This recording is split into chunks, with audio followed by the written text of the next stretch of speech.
These two towers from any distance were, with the one under which he sat, the characteristic landmarks of the place, for the abbey ruins, although to a careful scrutiny they were just distinguishable among the trees, were enabled to stand out in clear relief. Mr. Girard now cast his eyes upon a long, low tent, one of the biggest tents that he himself had ever seen, which he had caused to be set up under the hedge, to the northwest of where the audience was seated, and on the opposite side of the entrance from where stood the line of caravans. Inside this big tent, which was really 5 or 6 tents thrown into one, Mr. Girard had prepared a substantial tea, and not only a tea. He had used as his caterer the landlord of a Glastonbury inn that overlooked the cattle market and had many historic associations, and this man had brought over from his cellar an enormous amount of liquor of every kind. This man, whose name was Dickory Cantle, had the peculiarity of being the weakest and most helpless human creature that Mr. Girard had ever seen. The Cantles had handled down this inn from father to son for no less than 4 generations. Rumor says that the recruiters from Monmouth's rebellion used to meet here, and that John Locke, uncle of the first recorder of Glastonbury, used to sit of a summer evening on the wooden beach bench outside, drinking gin and cider, while he meditated upon the pragmatic limitations of the human spirit.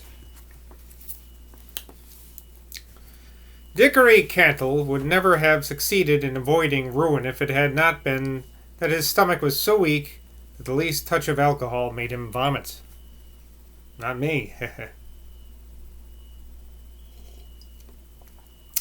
His wife was not a woman of much more energy than her husband, and it was notorious much in the town that while their cellar was celebrated for the rare and high quality of its wines, their personal table often lacked meat, and they could not afford to buy new shoes for their only child, Elphin. Mr. Girard would never have undertaken to provide such extensive preparations for his audience if he had not been struck one day by the wasted, consumptive look of Elphin Cantle. This chance encounter, when he was drinking in their bar, had remained in his mind. "I'll give those Cantles some business," he had told Megan, and this big tent was the result. But the eyes of Mr. Girard had turned westward, and in turning in that direction they caught sight of the mob surrounding the green-wheeled dog-cart, a scene that was visible to him from the Tor's summit, although quite invisible to the spectators of the pageant. "They be pulling the chaps out of that milk, mister," Steve Law remarked. And Mr. Girard very quickly realized to whom the green dog-cart and the big black hose must belong. Seldom has an elderly man raced down a hill more quickly than Bloody Johnny ran now. "He was only just in time," Steve said to Elphin Cantle afterwards as he was helping him open bottles and hand round beer mugs. "Yon mayor be a good un for a fast sprint, looks-he, spite of his girt belly. 'Twas all I could do to keep a pace with he." It is always difficult, I think, personally, but also Powys believes this as well. It's always difficult to disentangle the element of pure chance from the other forces that bring about any startling event, from the pressure, for instance, of that mysterious undertide that we call destiny, or from the creative energy spontaneously generated from the central point of its absolute freedom in the will of a living organism.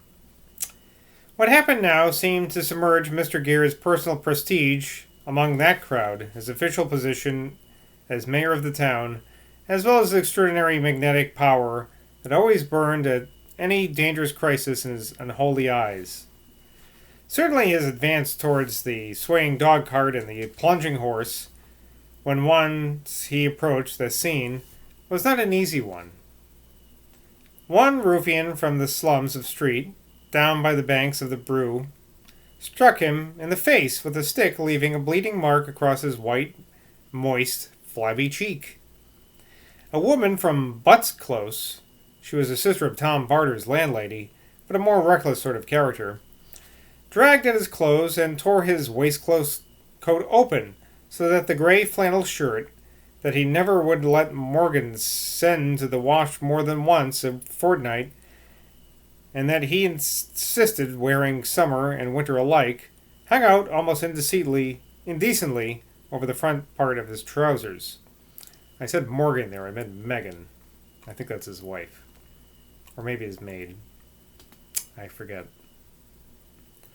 It must be remembered that between this surging mob around Lord P and the original crowd of invaders of the field, who had now subsided into quiescence about their banners, there was a protuberant rib of the hillside, which prevented both the dye works strikers and the seated audience from seeing what was going on.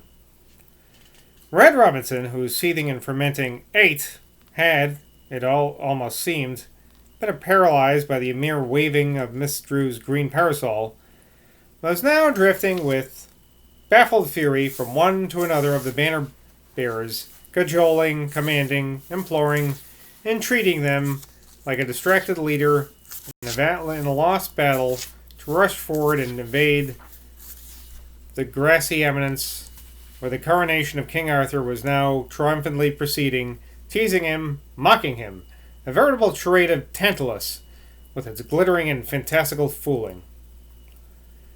Lord P's fate depended, therefore, as his more physical struggles between bewildered human antagonists, upon the configuration of the ground.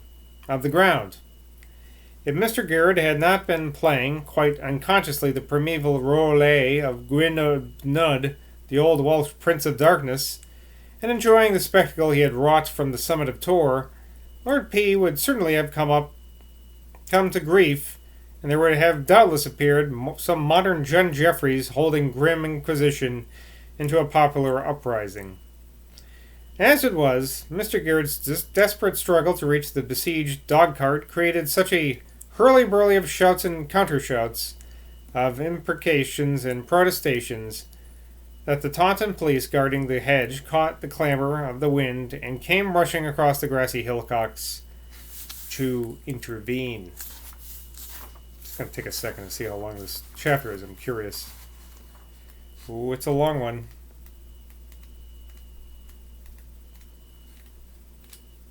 Wow. Okay. It's a long chapter. Pageant's a big part of this book. Anyway. Actually, everything's been leading up to this pageant. I don't know what's going to happen after it's done. That'll be interesting, huh?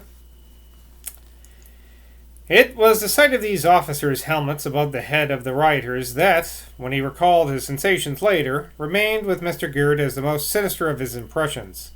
His other impressions, the dazzling sunshine, the blue sky, the trodden grass, the stink of human sweat and foul garments, the taste of his own blood from his bleeding cheek, the sight of the green wheels tipped up on one side and spinning round, the hoofs of the black horse pawing the air, the unmoved countenance of Sergeant Blimp, the panic in the eyes of the Marquis, the confusion of human arms and legs and contorted faces through which he struggled and sweated and fought and tore his way, left upon his mind rather a sense of exhilaration than anything else. Mr. Garrett was one of those men whose physical phlegm is so thick and deep that it requires a series of material shocks to rouse the full awareness of them, and the taste and tang of life. Something in him, some savage, atavistic reversion to his heathen ancestors, had tasted blood in this tossing melee of sweating, dragging, resisting human bodies. The moments when infuriated women, their bodies forced into contact with his body by pressure from behind, clung to his plump figure, tearing, scratching, clinging, striking, shrieking, were moments of a wild physical exultation. Mr. Gere panted like a dog. The spittle from his thick, sensual lips mingled with the blood from his hurt cheek trickled down his chin. With heaving chest, straining limbs, and bare head, for he had now lost his hat, he struggled blindly forward, those spinning green wheels, those almost vertical green shafts, the scared eyes of the Marquis, drawing him forward like the jutting out of a wharf with a swinging lamp in a turbulent sea. His big mouth was wide open now as he fought his way on, the black fire in his eyes burned with a terrible glee. His pantings became like the pantings of the beast called the questing beast in the legends. Guttural noises, different from mere human breathings, rose from his tormented lungs.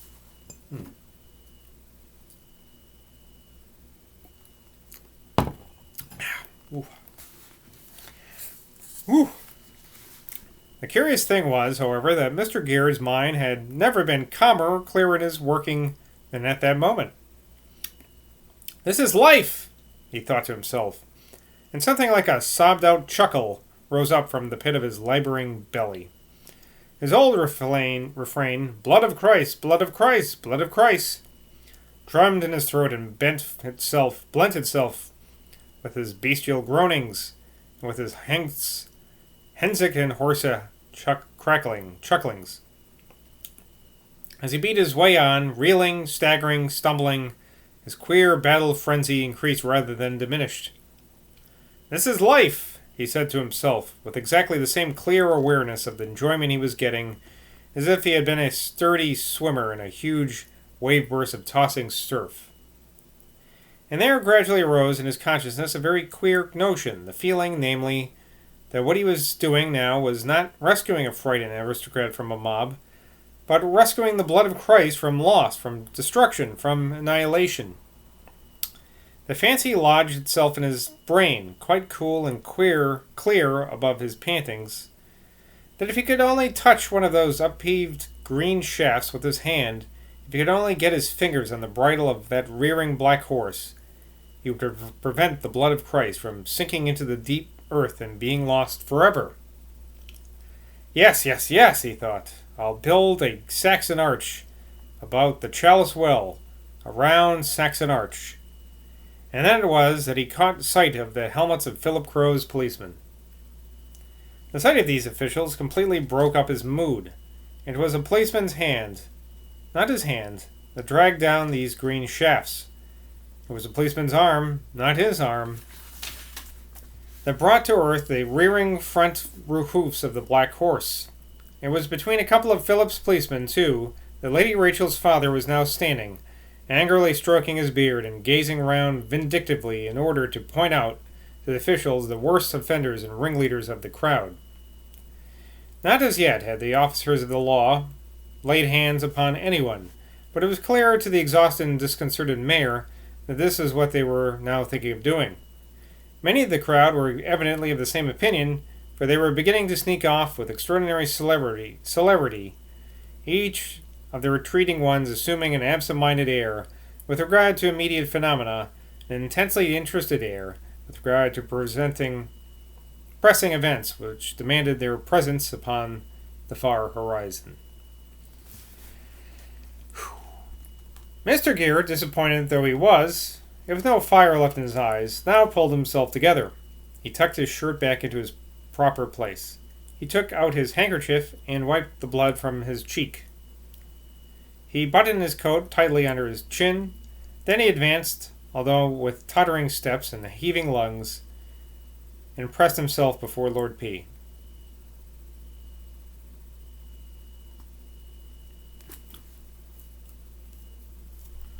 His lordship welcomed him warmly. Luckily, he took it at once for granted that it was by his anxiety for the safety of the patron of his pageant that he had caused these officials, like the warrior of Cadmus, to spring out of the earth. "Well, Mr. Mayor," he began, "this is indeed—" Philip's policeman, hearing the words mayor and seeing Lord P shake hands so warmly with this perspiring, panting, handless member of the crowd, became convinced that they were in the presence of another distinguished victim of this breaking of His Majesty's peace. Mr. Gear's brain now moved very actively as he shook hands with Sergeant Blimp, a thing which he did quite as warmly as the sergeant's master had done with himself. He spoke in an authoritative voice, conveying the impression to both the nobleman and the policeman that he was accustomed to order officials about. "One or two of you take his lordship to his seat. It's the front row. Lady Rachel is keeping it for him. The performance has begun." "Won't you yourself?" began Lord P. "No," said Mr. Gear abruptly, and he surprised the owner of the dog-cart by clambering up into the high seat along with Blimp, who was already once more in possession of horse and reins. "I presume he's going to put up the pilgrims, eh?" he said. You're not deserting your own show, Gerd. Seen enough of it for a while, replied Mr. Gerd. I may come back before it's finished, though. I want to hear how you've enjoyed it. Blimp's hands were on the reins to pull the vehicle round. You won't mind if I use your cart for a minute before he takes it back to town. Not at all, girl, not at all, Lord P. rejoined, as long as you don't ask me to get up again. He uttered these last words with a grimace that was clearly intended to make a jest of his recent attack of nerves. Not a soul had been the fear in his eyes except Mr. Gerd and possibly Sergeant Blimp, but it was characteristic of the man to make a point of honor in this humorous confession. Well, perhaps we'll stop there for today. Until next time, see you there in Glastonbury. Cheers.